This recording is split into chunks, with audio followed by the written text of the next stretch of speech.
Programa Novo Alvorecer, trazendo boas novas para você. Uma realização Assembleia de Deus de Caratinga. Meus irmãos, que a paz de Cristo esteja com você. Esse é o programa Novo Alvorecer, chegando mais uma vez. Hoje o nosso programa é com o conteúdo da lição de Escola Bíblica Dominical. A gratidão do nosso coração a você que nos acompanha pela TV aqui em Caratinga ou pela internet em qualquer lugar do mundo. Que Deus possa abençoar você e a sua família de uma maneira poderosa. Esse programa é uma realização da Igreja Assembleia de Deus, Templo Central, em Caratinga. O endereço da nossa igreja é Rua Princesa Isabel, 52, bem no centro da nossa cidade.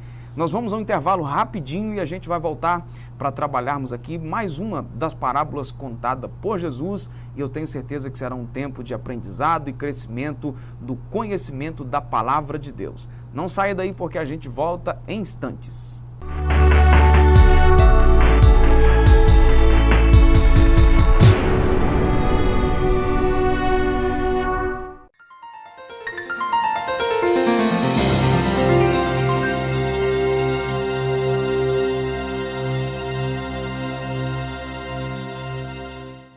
Continuando o programa Novo Alvorecer, comigo aqui no estúdio, o pastor Odair e também o Joás. Bem-vindo mais uma vez, senhores. Bem. Tudo certinho, Odair? Graças a Deus. Descansou bastante? Bastante.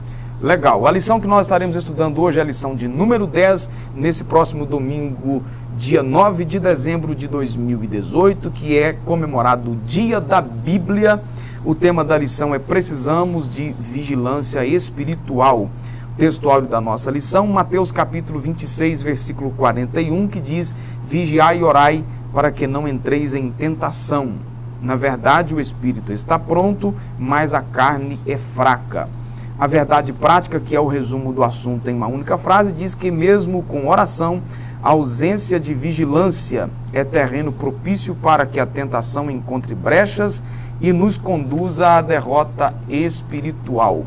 O texto que nós estaremos trabalhando é Mateus capítulo 24, do versículo 45 ao versículo 51. Como de sempre, recomendo que você faça aí a leitura do texto para que você tenha condição de compreender melhor o que nós estaremos trabalhando aqui no nosso programa, tá certo? Vamos lá então, senhores, a introdução da lição aí. Nós vamos dar um pontapé inicial no assunto aí uma pequena parábola, né, no meio de um conjunto de ensinamentos, né, que o Senhor Jesus estava fazendo aqui,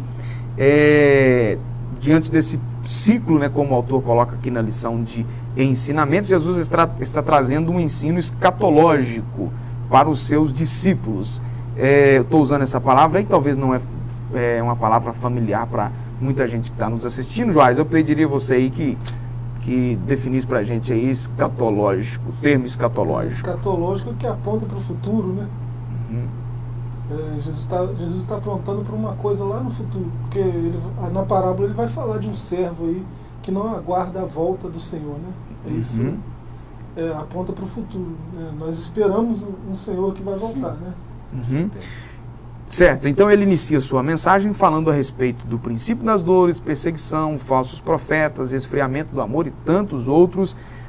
Está no mesmo capítulo aí, do versículo 3 até o versículo 14, a gente vai ver Jesus dar uma lista extensa aí dessas coisas tão ruins, né, que ele estava prevendo que estaria acontecendo diante então dessa eminente volta dele.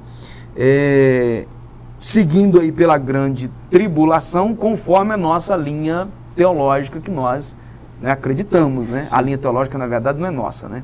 Só refazendo aqui a linha teológica que nós acreditamos, sim, certo? Vai ter aí algumas divergências aí, mas nós estamos defendendo aqui o que nós acreditamos, certo? Sim. Ele decide então discorrer sobre a sua própria volta, sobre o arrebatamento dos salvos. Visando então ilustrar a necessidade de vigilância, ele aborda essa necessidade de estarmos preparados para a sua vinda. É interessante a abordagem aqui, é a volta do Senhor Jesus, né? E no tema aqui, precisamos de vigilância espiritual. É claro que o foco de Jesus era a vinda, né? O grande momento, né? O esperado por toda a igreja, por todos os servos de Jesus. Agora, como é glorioso pensar na questão da vigilância, né? Porque a vigilância, ela é proveitosa para todos os momentos, né?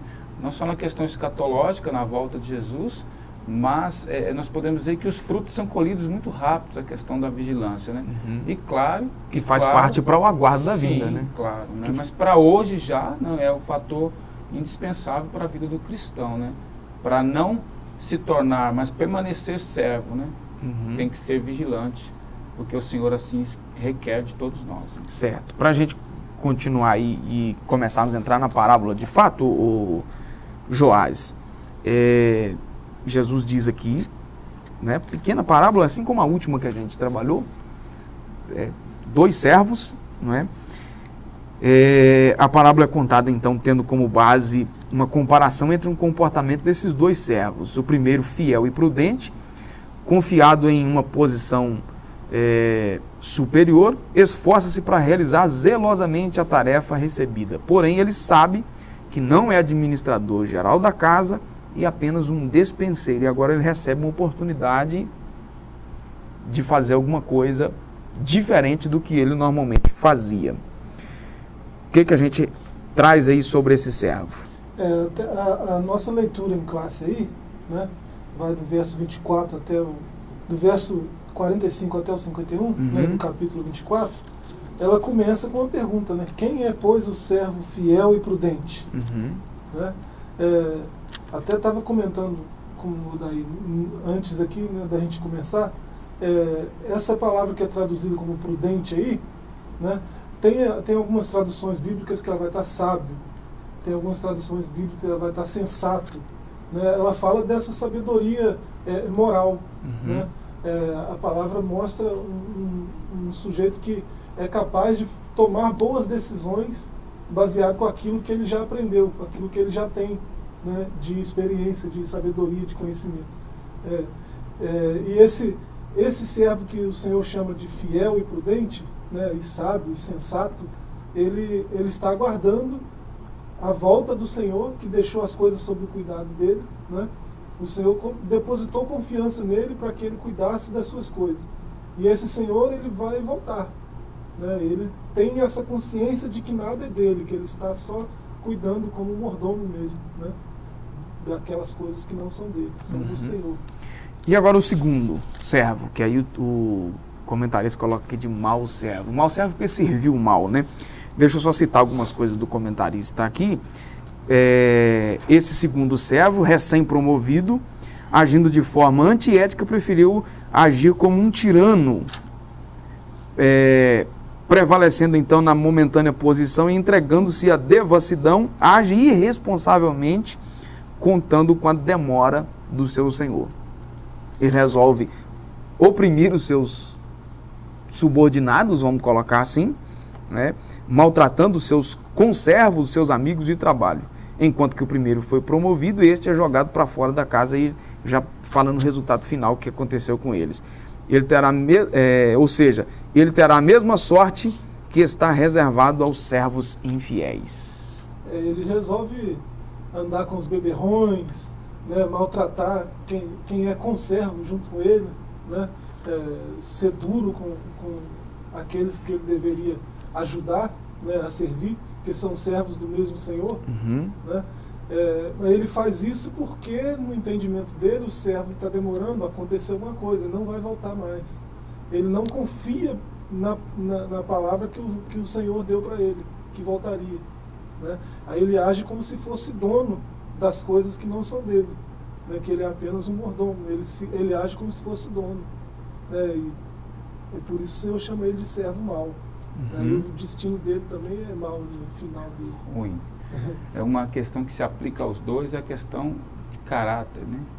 Caráter é exatamente aquilo, com propriedade, já foi dito pelo Joás, mas aplicando isso, é exatamente o que o sujeito faz quando ninguém está lhe vendo, ninguém com autoridade maior que ele está lhe vendo, né? Aplica ao servo fiel, ao bom servo, o servo fiel, e ao servo mau. Na questão do fiel, ele estava sendo visto, mas o caráter dele fazia com que ele fosse bom. E o mal, porque o seu senhor não estava, fazer com que ele mostrasse, ou se mostrasse quem de fato ele era. E é exatamente a questão do caráter, né, que aparece aí, para os dois casos. O último subtópico aí, destino escatológico.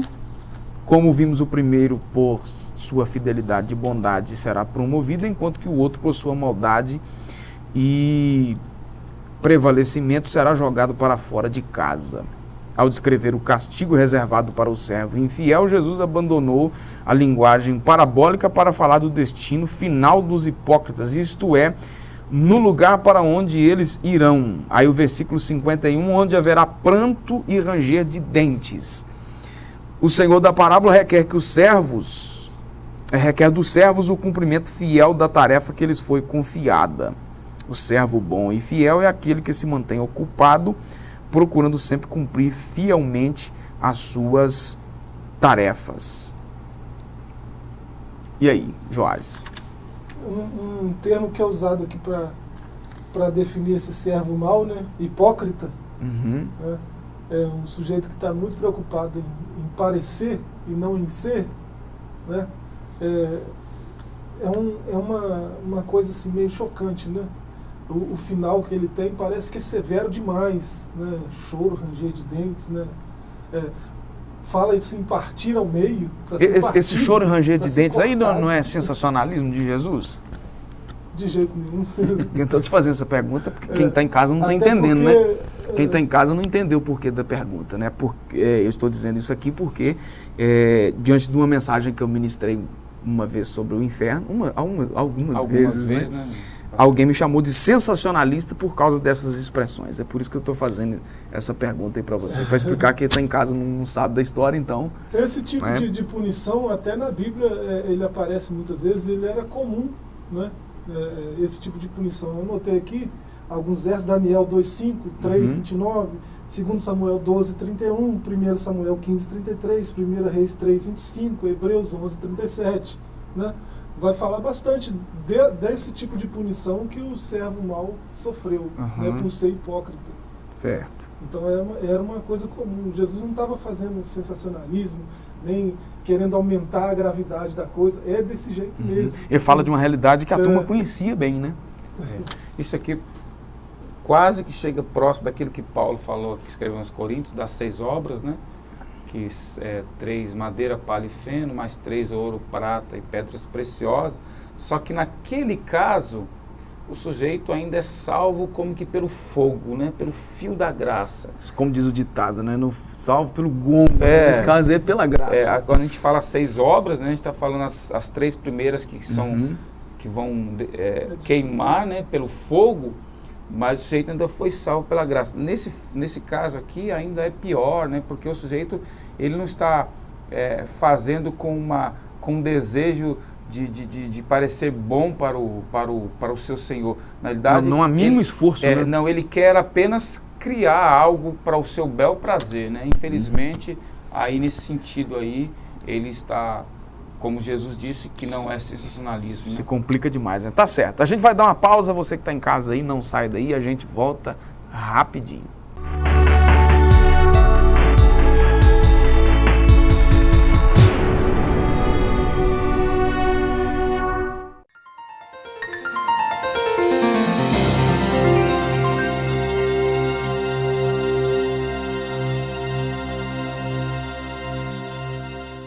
De volta com o programa Novo Alvorecer para o segundo tópico da nossa lição, um chamado à vigilância, continuando aí tratando sobre esse assunto.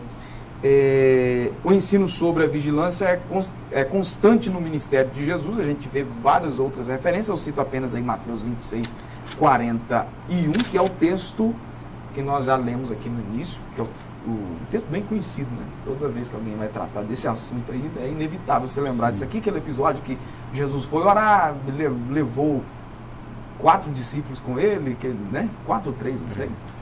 E aí Jesus vai orar, volta, os caras estão dormindo, volta de novo, estão dormindo, e aí Jesus dá um arroxo neles, né? Dando aí essa lição aí, né?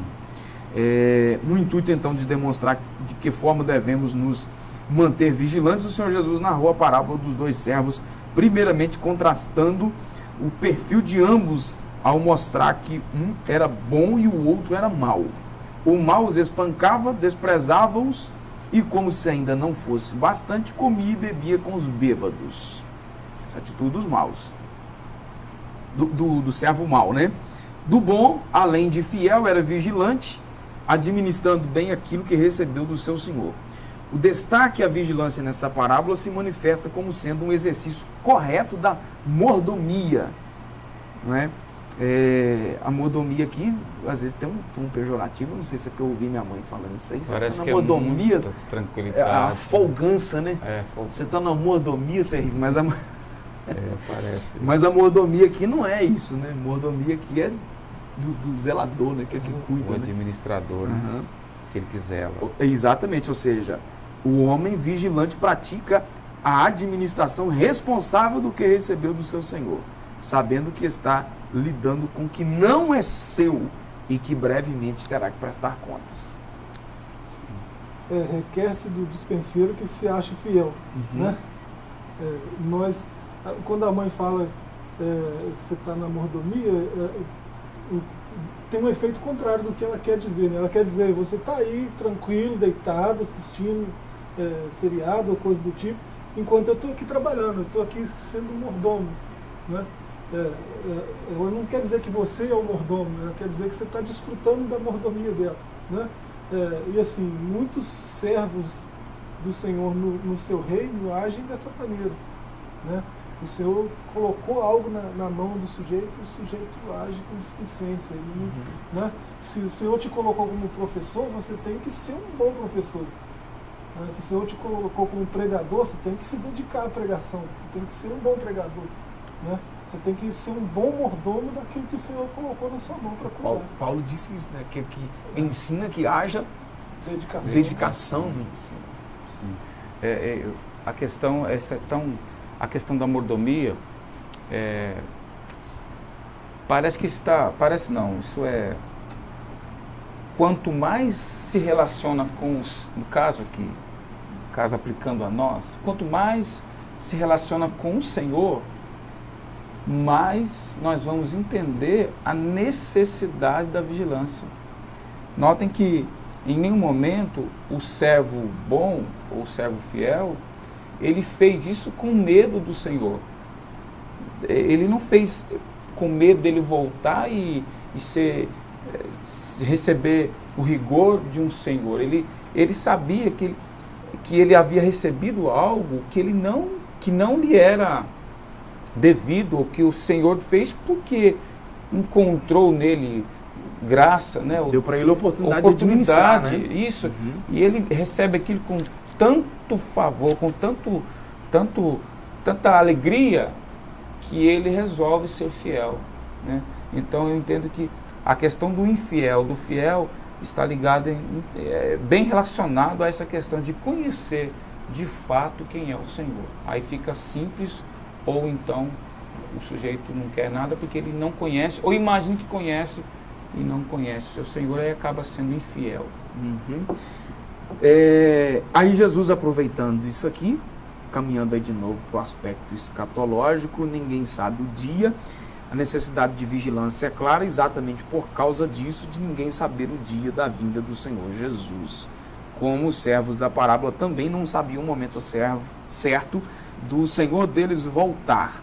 Mateus 24, 36, o texto está dizendo que ninguém sabe o dia, né?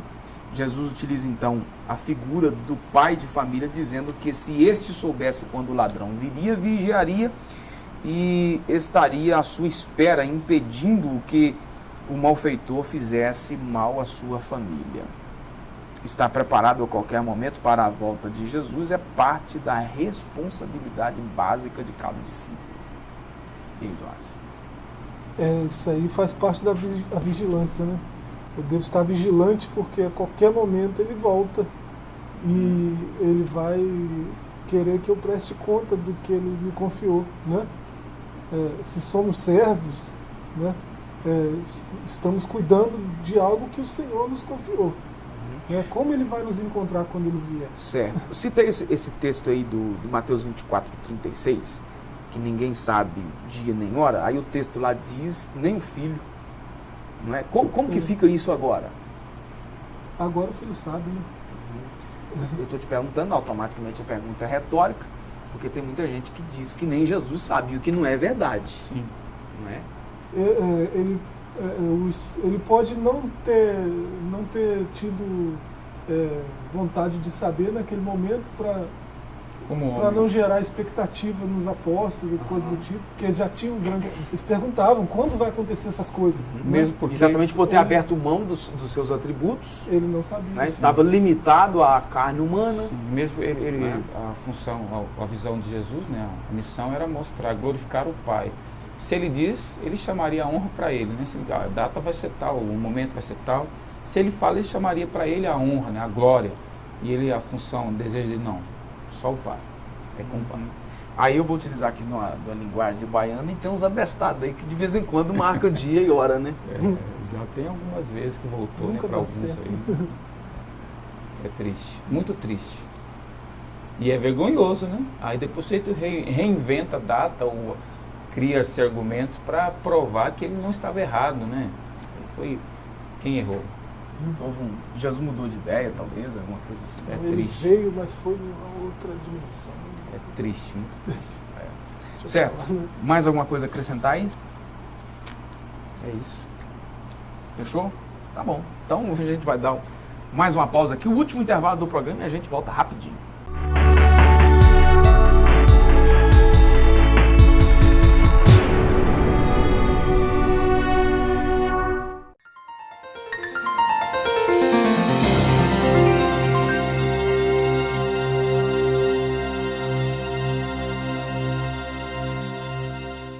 Continuando o programa Novo Alvorecer, o último bloco do nosso programa, Vivendo em Discernimento, o versículo 49 da nossa leitura bíblica em classe, começaram a espancar os seus conservos e a comer e a beber com os bêbados. Chama atenção para a falta de prudência, então, esse versículo, de alguém que começou a conduzir a sua vida de maneira dissoluta, ou seja, de maneira irresponsável. A postura desse servo infiel de espancar os seus conservos, além de comer e beber com os bêbados, revela um desejo que precisava apenas de uma oportunidade para se manifestar. Tal comportamento nos lembra de um momento anterior no mesmo sermão, quando Jesus falou sobre os dias de Noé, dizendo que naquele tempo as pessoas comiam, bebiam, casavam e davam-se em casamento, até o dia que Noé entrou na arca. E aí? Vida dissoluta, vida irresponsável, vida devassa, né? Esperando apenas uma chance, né? Isso aqui é muito sério. A gente que lida com pessoas, de vez em quando a gente encontra pessoas que estão sempre deixando para amanhã, né? Amanhã eu tomo uma decisão, amanhã eu mudo, amanhã... Eu li um artigo que dizia, ilustrava bem isso, um cadáver descendo o rio abaixo e uma ave, né, um urubu pousa sobre esse cadáver, fixa suas garras e começa a comer, como ilustrando o sujeito sobre o pecado. E ele olha para a cachoeira, dá para comer mais um pouquinho, dá para comer mais um pouquinho, dá para aproveitar um pouco mais, até que em determinado momento ele se distrai com o cadáver, com a morte ali, com o pecado, né, ilustrando, e ele cai cachoeira e morre, né, naquele descuido dele ou naquela falta de vigilância. Exatamente isso que a vida devassa traz para o homem, né? Ele está sempre retardando tomar uma atitude, né? Consertar com o Senhor para tomar um novo rumo em sua vida, né? Ele está sempre distraído, né? Igual esse urubu da história. Sim, o urubu da história. Eu achei interessante aqui, o autor coloca que a atitude desse servo infiel aqui revela apenas um desejo que precisava de uma oportunidade, né, para manifestar o que estava no seu interior. Eu me lembro aqui, 2 anos, talvez 3, né, aquela greve da PM do Estado do Espírito Santo. Aí alguém falou que a oportunidade faz ladrão. Aí, Terrível, né, essa frase. eu me lembro, vocês acompanharam também, pessoas de família, pessoas de bem, inclusive, para nossa tristeza, surgiu notícia depois de gente até envolvida com a igreja, de até pastor que fez isso, que acabou entrando em loja que estava sendo saqueada e carregou eletrodoméstico para casa, e depois as autoridades estavam dando a chance das pessoas voluntariamente devolver aquilo que elas furtaram, né, sob comportamento de manada. Uma liberdade lá de que a pessoa responderia um processo, mas não seria presa. Não é? Um pré-indulto, né? Daria para ele um indultozinho antecipado, né? É muito triste isso, quando as pessoas deixam, aquilo acho que foi você que falou mais no início, as pessoas deixarem de fazer alguma coisa ou fazerem outra simplesmente porque tem alguém vigiando. Triste. Eu não creio nessa frase que a oportunidade faz ladrão. É exatamente o que o comentário está dizendo. O ladrão busca oportunidade, na verdade. Né? Ele está dentro dele, né? E esse ladrão tem que ser amordaçado, né? Dentro de nós, se existir, que Deus nos livre disso, tem que ser amordaçado, porque é terrível. Essa frase nasceu no inferno, a oportunidade faz um ladrão, nasceu no inferno essa frase. E aí, Joás? Triste, né? Sobre vida dissoluta, esse sujeito de que o Odaí fala, que ele não está apegado ao dia que ele está agora, ao momento que ele está agora. Ele se apega a uma coisa lá na frente. Amanhã eu faço o que eu preciso fazer. Amanhã eu faço o que eu fui incumbido de fazer. Né? O que me deram para fazer, eu vou deixar para... Vou postergando.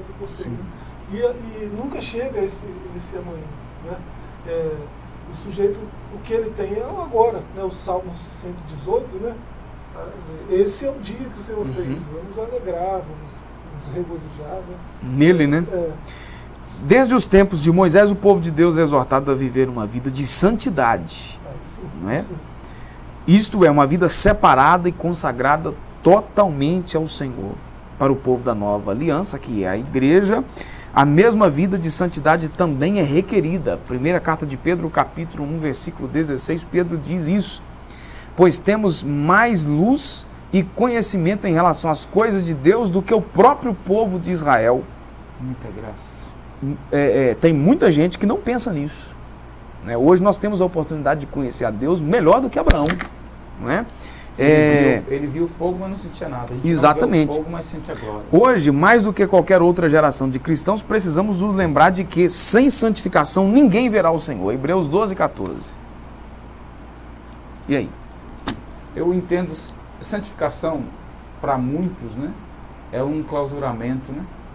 Você ficar lá em quatro paredes, com uma regra, cumprindo uma tarefa, sem pensar, não esvazia a mente. Meditando, né? Transcendente. Negócio e tal, muito misticismo. Na realidade, não tem nada a ver com isso. Santidade é simplesmente viver o que o Senhor ordenou para o servo viver. Ele estava cumprindo a mordomia, ele estava executando a vontade do seu Senhor e estava separado para aquilo. Exatamente, ser separado para executar uma tarefa. Simplesmente, essa é um termo mais aplicável sobre santidade, santificação. Não é carregar uma auréola, né? Hoje ou ser um sacerdote, ou como antigamente, né? Santidade ao Senhor, não precisa disso, né? Os santos são identificados exatamente por cumprirem a vontade do seu Senhor. E quando alguém diz que o sujeito é santo, alguns ficam achando que é uma aberração aquilo, né? Mas se é santo, peraí, sim, o termo de santo, uma das aplicações ao santo é ele ser vivo, estar vivo, né? Isso aplica a nós. Eu achei muito interessante que, assim, tanto para Israel quanto para nós, igreja, né, santidade significa uma coisa só, que é separação. Sim. Né? Agora, separação para quê? Né? Santidade sempre tem a ver com serviço, sempre vai falar de serviço. Aí foi perfeito, né? Porque a gente não acredita em destino, coisas do tipo, né? Pelo menos nós três aqui não. Né? Destino, está escrito, né? A gente não acredita nisso. Né? Mas a gente acredita no seguinte: quando a gente vem para Cristo, agora nós mudamos de senhorio. A gente tinha um senhor antes e agora a gente tem um outro senhor. E esse senhor é bom. Aleluia. Né? E ele tem um serviço específico para o Adilson, um serviço específico para o pastor, um serviço específico para o Joás. Né? Então, santidade é no momento que eu desempenho esse serviço que me foi confiado. Eu estou vivendo. Ou seja, de administrar bem, né? 30 segundos para você terminar aí para nós aí, Odaí. De forma semelhante, a Bíblia nos chama de dispenseiros e devemos ser bons dispenseiros. O filho pródigo gastou tudo que tinha. E ele voltou e o pai lhe dá um anel que não era só um anel, era uma aliança que era um anel que dava-lhe autoridade para administrar tudo aquilo que o pai, ou tudo aquilo que ele tinha perdido. E é exatamente isso. Nós estávamos lá fora, chegamos de novo, voltamos para a casa do pai. E ele nos dá autoridade para administrar, mesmo sem nós merecermos, administrar tudo aquilo que ele nos dá a oportunidade, por graça, por amor dele mesmo. Fechando, Joás. É isso, que cada um se encontre fiel quando ele vier, né? Fiel àquilo que ele confiou para cada um para fazer, né? Certo. Senhores, obrigado. Obrigado, Joás.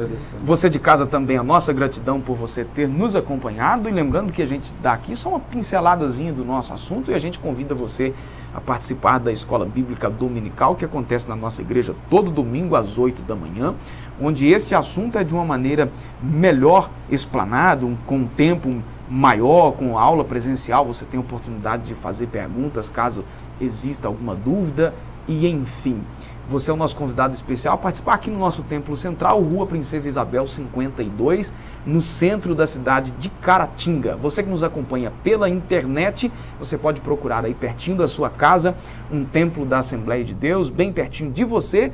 Não tem uma Assembleia de Deus perto de você, procure uma outra igreja evangélica séria que pregue realmente o Evangelho de Jesus e participe lá. Será bênção para você e para sua família também. Fique na graça e na paz e até o nosso próximo encontro. Programa Novo Alvorecer, trazendo boas novas para você. Uma realização Assembleia de Deus de Caratinga.